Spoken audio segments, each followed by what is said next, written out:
Você reparou como alguns desenhos começaram super bobinhos, com tramas episódicas, piadinhas simples e aventuras que não levavam pra muita coisa? Mas quando você percebeu, o desenho estava falando sobre luto, guerra e responsabilidade? Pois é disso mesmo que nós vamos falar hoje. Desenhos que amadureceram com o tempo.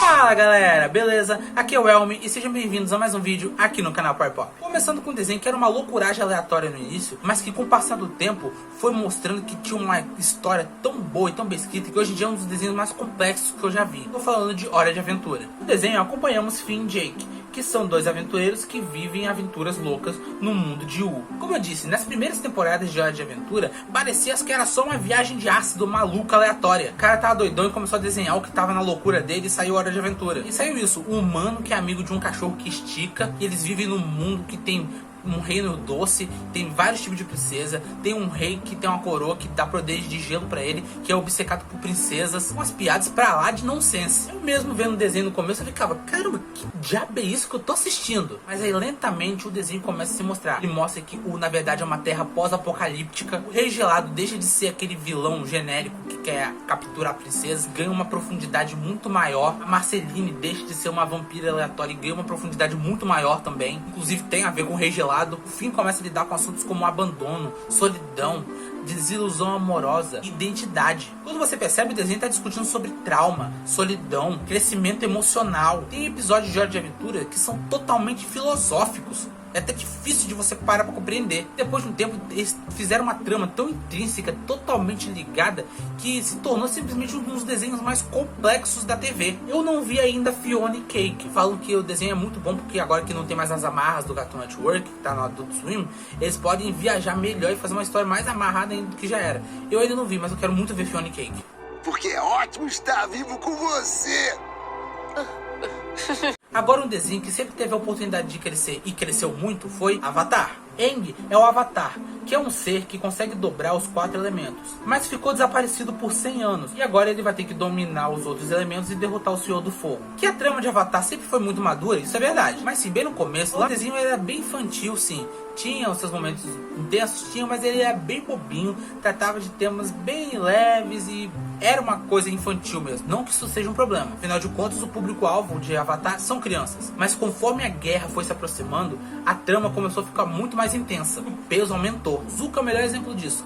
Ele começa como aquele vilão genérico padrão de toda a obra, mas ele vai ganhando um desenvolvimento tão grande que ele passa a ser um dos personagens mais amados de Avatar. Ele sai de um vilão que você odeia para um personagem que você ama e entende o porquê que ele tá fazendo isso. Eu, inclusive, eu acho incrível quando o roteirista é bom e consegue fazer isso. Ele sai de um personagem odiado com um amável. Ao contrário, também é legal, que você começa amando um personagem e termina odiando. A série começa a discutir temas como imperialismo, honra tóxica, propaganda e redenção. E o colapso da Azula no final da série. Cara, aquilo ali foi um desenvolvimento absurdo. A Azula é um personagem que eu gosto muito, mesmo ela sendo uma psicopata. Aquilo não é uma vilania caricata, aquilo é um retrato de uma pessoa entrando em colapso, quebrando por dentro. O público cresceu e a obra cresceu junto. Isso é incrível de ver. Tá bom, vocês duas deviam se acalmar. Duas? Eu tô totalmente calma! Agora um desenho que muita gente não reparou que isso acontece, mas acontece, é Meninas Superpoderosas. Florzinha, lindinha e docinho são 3 menininhas com superpoderes que protegem a cidade de Townsville. Todo mundo lembra de As Meninas Superpoderosas como um desenho bem humorado, leve, divertido. E sim, ele é um desenho assim mesmo. Mas o que muita gente não lembra é que conforme a série avançava, os conflitos aumentavam e as coisas ficavam mais intensas. O Ele, por exemplo, é praticamente um pesadelo psicológico. Alguns episódios do desenho exploravam medo, manipulação e até pressão social. O desenho sempre manteve o humor que é característico de Meninas Superpoderosas, mas ele sempre em alguns momentos falava de assuntos extremamente sérios de maneira bem leve, às vezes nem tanto. E o episódio Banido das Meninas Superpoderosas, que eu fiz um vídeo aqui, cara, ele é um episódio totalmente político. E assim nasceram as Meninas Superpoderosas. Normalmente, os super-heróis sempre abordaram temas mais sérios em suas HQs, mas toda vez que ia para um desenho animado, eles davam um jeito de infantilizar a trama. E Jovens Titãs clássicos começaram assim também. O desenho acompanha Robin, Estelar, Ravena, Mutano e Cyborg, que juntos são uma equipe de super-heróis chamados Jovens Titãs. Os Jovens Titãs começaram assim, com humor leve, piadinhas bobas, muito humor físico, mas com o passar do tempo, cada personagem ganhou um desenvolvimento absurdo e um arco extremamente pessoal. Eu lembro que a cada temporada era um titã que era um foco diferente. Por exemplo, uma temporada era o Robin, no outra a Ravena, depois a Estelar, depois o Cyborg. Se não me engano, o último era o Mutano, que acabou calhando na última temporada e o cancelamento do desenho. Temos aquele episódio sensacional da Ravena lutando contra o Trigon, que é simplesmente o pai dela, que é um demônio. Aquele episódio que o Robin desenvolve uma obsessão pelo Slade, o Exterminador. A Terra lidando com culpa e manipulação. O desenho nunca deixou de ser um desenho acessível, com muito humor e coisas leves, mas ele sempre abordou temas muito complexos também. Isso era o melhor dos Jovens Titãs clássicos. Agora um desenho que você realmente não esperava que ele fosse descambar onde descambou, ainda mais vindo da emissora que veio, que é Gravity Falls. Dipper e Mabel são dois irmãos que vão passar as férias de verão na casa do seu tio avô Stan, na cidade de Gravity Falls. Só que lá é um lugar lotado de mistérios e coisas bizarras. Como eu falei, você não esperava que Gravity Falls ia pra onde ele foi. Você pensa, é só um desenho bobo, ainda mais que é um desenho que é logo do Disney Channel, que nunca teve desenhos que foram muito profundos e tal. Pensa que vai ser um desenho de vibe, assim, pra assistir tranquilo. E o começo até assim, mas depois a gente entra num mistério, numa teia de maluquice, que depois do nada a gente tá descambando numa luta contra um demônio interdimensional, que é o Bill Cipher. O final da série é basicamente falando sobre que crescer não é fácil, é sobre ter responsabilidades e perceber que a infância não vai durar pra sempre. Isso dói muito. É um tom meio melancólico, mas que faz sentido com o final da série. E você realmente não esperava que isso ia descambar no que deu. Esse aqui é meio que um roubo na lista, porque ele sempre foi maduro desde o princípio. Mas eu vou botar aqui na lista, porque ele era sempre suavizado, que era Samurai Jack. Jack é um samurai que acaba viajando no tempo e indo pro futuro e descobrindo uma realidade que é dominada pelo vilão Abu. Como eu falei, Samurai Jack sempre teve esse tom mais sério, desde o primeiro episódio. Mas como o desenho passava na Cartoon Network e crianças iam ver, o desenho era constantemente suavizado para nada muito pesado e parar no ar. Mas assim, o desenho tinha um tom mais sério. Tanto que na época não era todo mundo que gostava desse desenho não. Mas depois de anos do desenho ter sido cancelado, ele acabou ganhando uma 5ª temporada, que agora voltou no Adult Swim, que é o canal adulto da Cartoon Network. E como agora não tem mais amarras da Cartoon Network, o Genndy Tartakovsky teve toda a liberdade para fazer o que ele quisesse com a temporada. E cara, ele mudou tudo, é quase um desenho diferente. É um desenho agora tá mais melancólico, com uma história mais pesada, existencialista. É praticamente um outro desenho. A 5ª temporada não tem nada a ver com o resto, que era o desejo o tempo todo do Genndy Tartakovsky. Samurai Jack.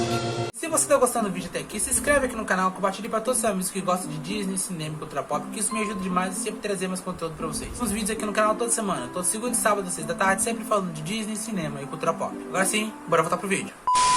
Agora um desenho que muita gente vai achar estranho estar aqui, porque o crescimento dele foi mais sutil, mas que sim, aconteceu também, que é O Incrível Mundo de Gumball. No desenho, acompanhamos o Gumball e sua família vivendo as mais bizarras e aleatórias aventuras na cidade de Elmore. No começo, realmente, O Incrível Mundo de Gumball era um desenho muito bobo, com piadinhas muito bobas, bem infantilzinho mesmo. As histórias nem eram tão marcantes assim, mas com o tempo, eles foram começando a colocar críticas sociais nos episódios. A partir de uma determinada temporada, todos os episódios de Incrível Mundo de Gumball têm alguma crítica social presente.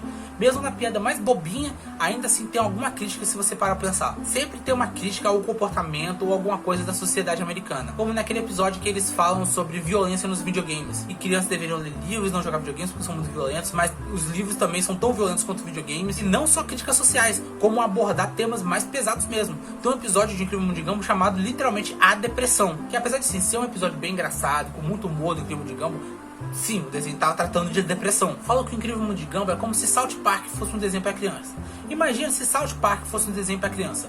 O Incrível Mundo de Gumball. Eu ainda não consegui assistir a nova temporada, o Maravilhosamente Estranho Mundo de Gumball. É porque eu tô esperando sair tudo dublado. A dublagem de Gumball é muito boa pra eu assistir no original, desculpa. E eu já vi que tem uns episódios com altas críticas sociais, já no primeiro. Quero muito assistir. Eu tenho que perguntar, por quê? Respeita, véi! Não, eu disse que era pra parecer respeitável. E obviamente, em primeiro lugar, ia estar o meu desenho favorito de todos e o desenho que me deu a ideia pra fazer essa lista, que foi justamente Steven Universo. Steven é um garoto que mora com as Crystal Gems, e junto com elas vai viver altas aventuras. Steven Universo começa bem bobo nas primeiras temporadas. É difícil de ver gente que fala que não consegue passar da primeira temporada de Steven Universo, porque realmente ela começa muito bobinha, mas muito bobinha mesmo. Até que chegam os episódios Espelho Jen e Jen Oceano, quando aparece a Lápis Lazuli, e você percebe que, opa, tem mais coisas aí.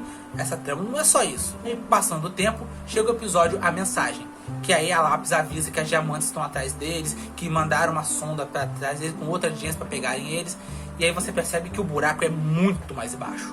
mas muito mais embaixo. A partir da segunda temporada, aquele desenho bobinho que você conhecia não existe mais. Começa uma trama extremamente bem feita e complexa. O desenho fala sobre luto, responsabilidade, perdas, sobre política também, amadurecimento, responsabilidade, mais um monte de assunto que se eu for listar aqui eu vou ficar o dia inteiro falando. E quando chega Steven Universo Futuro? Steven Universo Futuro é basicamente um estudo sobre estresse pós-traumático, burnout. O Steven tendo que lidar com o fato de que salvar a galáxia não significa salvar ele mesmo. Pesado? É, mas por isso que é meu desenho favorito. Steven Universo. Concorda comigo? Discorda de mim? Comenta aqui embaixo, quero muito saber a sua opinião sobre esse vídeo e sobre esses desenhos. E eu ficando por aqui, na tela vai ter 2 vídeos para vocês escolherem qual o próximo vídeo que você vai assistir aqui no canal. Eu sou o Elmi e falou, galera!